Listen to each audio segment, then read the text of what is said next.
देश बदलाव के लिए सभी पार्टियों संगठनों की एकजुटता बहुत जरूरी, ताकि सभी जनता खुश रहें। भारतीय जन जागृति पार्टी बीजेपी के द्वारा आज मथुरा जिले के छाता कस्बे में एक बहुत ही महत्वपूर्ण बैठक आयोजित की गई, जिसमें बड़े दूर दराज से आए हुए अन्य पार्टी दलों के द्वारा भी सहभागिता की गई। जन जागृति पार्टी के संस्थापक संत युवराज एवं राष्ट्रीय महासचिव अजय पाल सिंह के द्वारा all India party less democracy संगठन को अपना समर्थन दिया। यह पार्टी समाज हित उत्थान के लिए काम कर रही है। समर्थन देकर 2024 में पूर्ण बहुमत से अच्छी सरकार बनाने एवं नागरिकों को अच्छी सुख सुविधा प्रदान करने के लिए विचार में हुए पूर्ण समर्थन दिया। ऑल इंडिया डेमोक्रेसी पार्टी लगातार जनता के हित में अच्छे कार्य कर रही है, ताकि दबे हुए व्यक्तियों को भी मौका मिले। सभी सरकार जनता के साथ छलावा करती है। जनता उनके किए गए वादों से पूरी तरह दुखी रहती है। जनता की कोई भी सुनवाई नहीं होती है। सभी अपने घोषणा पत्रों को भूल जाते हैं। हम पूरी तरह से देश में परिवर्तन करना चाहते हैं, इसलिए सभी को एकजुट होकर समाज विरोधियों से मजबूती के साथ लड़ना होगा, ताकि अंतिम पंक्ति में लगे हुए व्यक्ति को भी मौका मिल सके। इस दौरान सभी पार्टी दलों के कार्यकर्ताओं अध्यक्षों के द्वारा अपने अपने विचार प्रकट किए गए एवं छत के स्थानीय पत्रकारों का स्वागत सम्मान भी किया गया। तहसील छाता जनपद मथुरा से चौधरी भगत सिंह की रिपोर्ट। महाराज जी, आज एक मीटिंग की गई है, क्या कुछ मीटिंग का उद्देश्य है बताएं। आज जो छाता में मथुरा में ये मीटिंग हुई है, ये मीटिंग भारतीय जन जागृति पार्टी के बैनर तले हुई है, परंतु इसमें मुख्य अतिथि के रूप में ये all India party less democracy संगठन में जगजीवन राम शर्मा जी हैं और श्रीमान जो कि सोहन लाल जी हैं। तो ये पंजाब से हैं। तो ये जो कि ऑल इंडिया जो कि पार्टी लेस डेमोक्रेसी संगठन के पदाधिकारी हैं, राष्ट्रीय अध्यक्ष हैं, इनके विचार हमें बहुत अच्छे लगे। इनके साथ में लगभग इस समय 35-40 पार्टियां हैं और लगभग 45 पार्टियां हम दे रहे हैं। तो एक महागठबंधन बन रहा है भारत में लोकसभा के लिए, और उसके लिए आज अजय पाल जो कि जादौन जी ने, जो भारतीय जनता पार्टी के राष्ट्रीय अध्यक्ष हैं, उन्होंने ये विशेष मीटिंग रखी है। तो ये मीटिंग हर महीने में कहीं ना कहीं देश में रहती है। तो हम इनके साथ में हैं और इस गठबंधन के साथ में हैं, और ये भारत का तीसरा महामोर्चा है, महागठबंधन है, जो भारत को एक स्वच्छ राजनीतिक देने की तैयारी कर रहा है। ये हम बहुत अच्छे विचारते हैं। गरीब से गरीब भी चुनाव लड़ सकता है जो योग्य होगा। जिसमें हमारे साथ में लगभग जो कि डेमोक्रेसी पार्टी लेस डेमोक्रेसी संगठन के जितने भी जो उनसे संगठन जुड़े हुए हैं, पार्टियां जुड़ी हुई हैं, लगभग जो कि अभी तो लगभग 35-40 पार्टियां हैं और 45 के लगभग हम और देंगे। तो ये लगभग हम इसे 90-95 पार्टियां होंगी। वो सब मिल करके हेल्प करेंगी सबका, धन से भी तन से भी, और प्रचार करेंगी। जहां प्रत्याशी अच्छे दिखाई पड़ेंगे कि वो समाज को सुधार सकते हैं और लोकसभा में पहुंचने में आसान है, तो सभी पार्टियां मिलकर के उनको पूरा सहयोग करेंगी। ये संगठन यही काम कर रहा है। पार्टी जोड़ के राजनीति में जाने का विचार तो नहीं? देखो, ये तो राजनीतिक पार्टी है और इसमें तो सत्ता में आने की, सत्ता की दौड़ है। इसमें हम भी चाहेंगे कि हमारा प्रधानमंत्री बने, हम भी देश के लिए आगे बढ़ाएं। जो आज महंगाई बहुत ज़्यादा हो रही है और वायदे जो कि गलत किए जाते हैं। दूसरी बात क्या, आज की राजनीति में हिंदू और मुसलमान, पाकिस्तान की ये बातें हटा दीजिए तो आज विकास के मुद्दे नहीं है। यदि कोई उनसे पूछता है आज के राजनीतिक लोगों से कि आप नौकरी के विषय में कुछ चर्चा करो, बेरोजगारी रोजगार के विषय में चर्चा करो, तो वो मुंह मोड़ लेते हैं।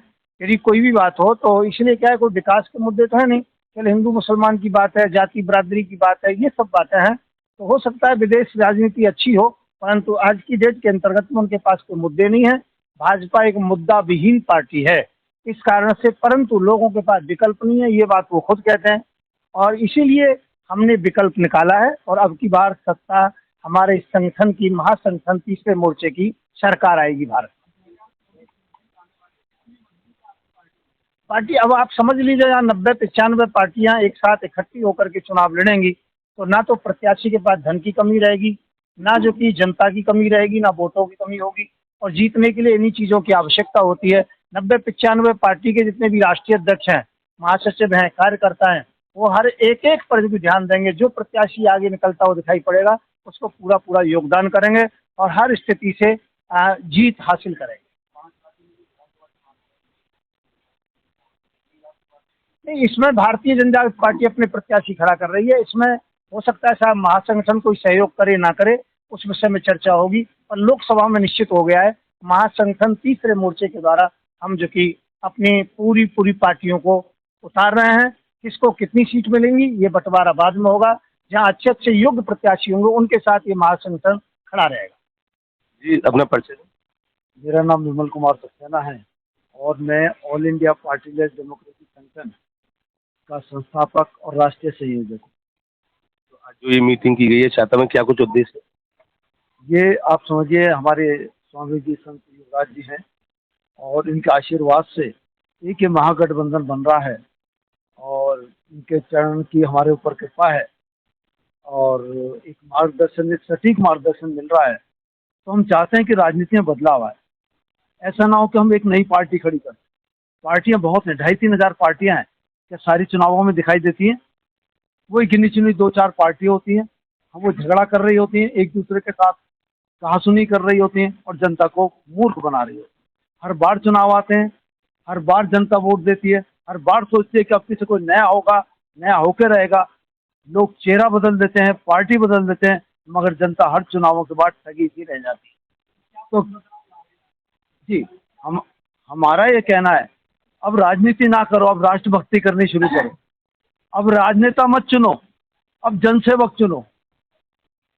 जनता को दबी कुचली पीड़ित शोषित वंचित ना जाने कितने कितने बुरे शब्दों से पुकारते हैं, तो वो जनता दबी कुचली पीड़ित शोषित मत कहो, जनता को राजा और मालिक समझो।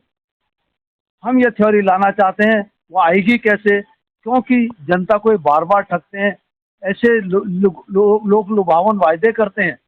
तो हमने कहा है जनता किसे नारा लगाएगी, शपथ पत्र दो, वोट लो। अर्थात जो कुछ आपने वायदे करने, जनता से झूठे वायदे मत करो, लिखित में करो और एफिडेविट पे करो, जिससे जनता आपको कानूनी रूप से फंसा सके। झूठे वादे किसने किए हैं? लगभग पार्टियां करती हैं। आप बताइए कि जो इलेक्शन मैनिफेस्टो होता है वो कितना पूरा किया जाता है? क्या आप उसको कोर्ट में खड़ी कर सकते हैं किसी पार्टी को या किसी नेता को? क्योंकि बड़ा मानना है उस चुनाव घोषणा पत्र पे किसी के साइन ही नहीं होते। वो पार्टी का चुनाव घोषणा पत्र होता है, किसी की नैतिक जिम्मेदारी नहीं होती। इसलिए कुछ वायदे तो कर दिए जाते हैं और अधिकतर वायदे अधूरे रह जाते हैं।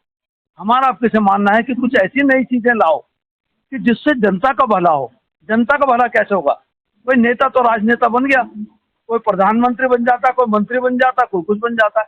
जनता तो वहीं की वहीं है। जनता तो उन्हीं परेशानियों से पहले जूझ रही थी, उसी से अब जूझ रही। वही बेरोजगारी, वही महंगाई, वही शिक्षा है ना, बेरोजगारी बुरी तरह से। तो परेशानियां इतनी आपने देख लिया कोरोना में क्या किस कदर हाल हुआ। ये लोग चुनावों में वोट लेने के लिए तो टेंट लगाते हैं।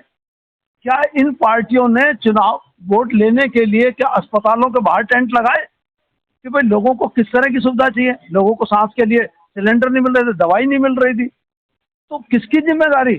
सबने पल्ला झाड़ दिया कि ये तो कोरोना है, लोग मारे जाएंगे। मर गए लोग।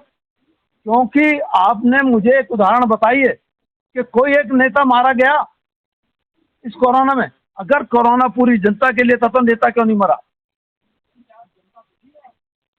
जनता वास्तव में दुखी है। वो दुख किससे कहे? जिससे कहती है वही ठग लेता उसे। तो जनता के लिए हम ऐसी नीति लाने जा रहे हैं कि जिसमें जनता को महसूस कराया जाए कि जनता मालिक है और ये जनसेवक है। तो कोरोना एक राजनीतिक बीमारी थी? राजनीतिक बीमारी नहीं थी, मगर उसका उपचार तो देना चाहिए। वही एक पिताजी की जिम्मेदारी होती है परिवार को पालना, और पिताजी पाल ही नहीं पा रहे, तो लोग किसको गलत बताएंगे? बच्चों को या पिताजी को? तो जिन सरकार की जिम्मेदारी थी, अगर उसने वो जिम्मेदारी पूरी नहीं करी, लाखों लोग मारे गए, तो हम किसको कहें? किसको अपना माई बाप कहें? तो आखिर में यही हुआ कि भैया राम आश्रय, भाई भगवान राम के शरण में तो जा ही जा सकता है, जब कभी भी चले जाओ। तो राम की शरण में जाने से एक बात समझ में आई कि भगवान राम ने इस दुनिया में बहुत लोगों को भेजा हुआ, इतने सारे लोग यहाँ इकट्ठे हैं, तो हर आदमी को कुछ ना कुछ काबिलियत दे के भेजा है। मगर वो काबिलियत का इस्तेमाल ये पार्टियां नहीं करती। ये पार्टियां उस चीज का इस्तेमाल करती हैं कि जिसने किसी ने पार्टी फंड में चंदा दे दिया, बस उसको टिकट मिल गया। बाकी हम किसी ना पार्टी के विरोधी हैं ना राजनेता के विरोधी हैं। हमारा मानना है कि हम एक अपना रास्ता अलग लिख रहे हैं, अलग चल रहे हैं। उस रास्ते पे जनता का भला करने चले हैं। हम जनता को मालिक बनवाने चले हैं। मालिक का मतलब है कि जब जनता जन समस्याओं से मुक्त होगी तो मालिक जैसा एहसास होगा। जी, बहुत बड़ी बात आपने पूछी। कैंडिडेट उतारना, क्या भगवान ने हमें थानेदारी करने के लिए भेजा है कि भाई साहब आप कैंडिडेट चुनो, ये अच्छा और ये बुरा? हमें इसलिए भेजा है कि जो आदमी जन सेवा में लगा हुआ था, कोरोना में बहुत सारे लोग लगे हुए थे, कोई खाना पहुंचा रहा था, कोई सिलेंडर, तो जो आदमी जन सेवा कर रहा है उसे लाओ ना निकाल के। अब वो जनसेवक भी हो, उसमें योग्यता भी हो, उसे पता हो पार्लियामेंट में जाके क्या करना है। ऐसा नहीं वहाँ बड़े बड़े IAS IRS बैठे हैं, उन्होंने जैसा फाइल आगे कर दी उसे साइन कर दी, उसने बस हिस्सा पूछ लिया भाई कितना हिस्सा किसका। तो हमें वो नहीं करना है। उसे ज्ञान भी होना चाहिए, उसकी योग्यता होनी चाहिए, और उसने जनसेवा भी की। ऐसे नहीं कहीं से भी लाके पैराशूट से टपका दिया और वहाँ की जनता को वो आदमी नहीं, पता चला छाता से कैंडिडेट खड़ा हुआ है और वो छाता कहीं नहीं हो, तो छाता की गलियां ही नहीं पता, तो क्या सेवा करेगा? तो भाई जनसेवक होगा तो उसने छाता में पहले लोगों की सेवा तो करी होगी। तो ऐसे कैंडिडेट को हमारा संगठन समर्थन देगा, क्योंकि उसमें काबिलियत भी है, उसने जनसेवा भी करी है और वो उस पद के लायक भी है। तो अभी आपने देखा होगा, मेरे को नहीं कहना चाहिए, कई पार्टियां अंगूठा छाप कैंडिडेट भी ला देती, कई पार्टियां अपराधियों को ला देती हैं। अभी आपको एक आंकड़े आए थे अखबारों में, जिस आंकड़े में कहा गया कि संसद में इतने अपराधी बैठे, तो भाई वो अपराधी का आना बंद कैसे होगा? ठीक है ना, हम तो एक है, अपराधी अगर जा रहे हैं तो हम तो ऐसा फिल्टर लगा दें ना कि वो जा ही ना पाए, और गलती से चला जाए तो बाहर आके के कि अंदर जाके हेराफेरी होनी बंद हो गई। तो जब हम ऐसी चीजें लाएंगे तो नेचुरली है कि देश में बदलाव आएगा, और वो आना जरूरी है। अगर नहीं आएगा तो देश विश्वगुरु कैसे बनेगा? अब जा तो रहे हैं अपराधी और हम कह रहे हैं देश विश्वगुरु बनेगा।